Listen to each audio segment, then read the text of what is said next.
गुजरांवाला से इंतहाई अफसोसनाक खबर से आगाह करते चले। गुजरांवाला का इलाका ततलेवाली कोट बिलाल में अबू बकर और जमाल मुस्तफा दोनों भाइयों ने मिलकर अपने बाप को कत्ल कर दिया।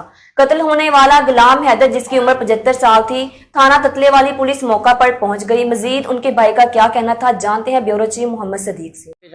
हाँ जी, गुलाम हैदर भाई सी ते ਇਹਦੇ ਨਾਲ जनाब वाला ਇਹ ਘਰ ਰਿਟਾਇਰ ਹੋ ਕੇ ਆਇਆ ਸੀ ਤੇ ਬੱਚਿਆਂ ਨੇ जनाब वाला ਆਂਦਾ ਸੀ ਕਿ ਕੰਮ ਕਰੋ ਬੱਚਿਆਂ ਨੂੰ ਤੇ ਬੱਚੇ जनाब वाला ਕੰਮ ਨਹੀਂ ਸਨ ਕਰਦੇ। ਇਹਦੇ ਕੋਲੋਂ ਪੈਸੇ ਜਿਹੜਾ ਮੰਗਦੇ ਸਨ, ਖਰਚਾ ਮੰਗਦੇ ਸਨ ਤੇ ਉਹ जनाब ਅਕਸਰ ਇਹਨਾਂ ਦੇ ਘਰ ਦੇ ਵਿੱਚ ਝਗੜਾ ਰਹਿੰਦਾ ਸੀ। 2-4 ਦਫਾ ਇਹਨਾਂ ਉਹਨੂੰ ਮਾਰ ਕੇ ਘਰੋਂ ਵੀ ਕੱਢਿਆ।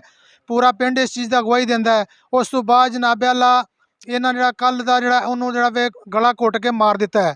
उस तो बाद जरा वे डॉक्टर को पता किया, डॉक्टर आंदा कि इन्होंने 16 घंटे हो गए, इन्होंने डैथ हो गई है और सानू अज पता चलिया राती कि वह जरा वे फौत हो गया है। तो लिहाजा साड़ी अपील है वजीर आला साहब अगे और IG पुलिस और चीफ ऑफ आर्मी स्टाफ और वजीर आजम नाल अपील है साड़ी कि जरा वे सानू इंसाफ दिता जाए और इन्हों के बच्चों को फड़ के सारिਆਂ ਨੂੰ जनाब अल्लाह तफ्तीश की जाए और इन्हों अमृतनाक सज़ा दी जाए।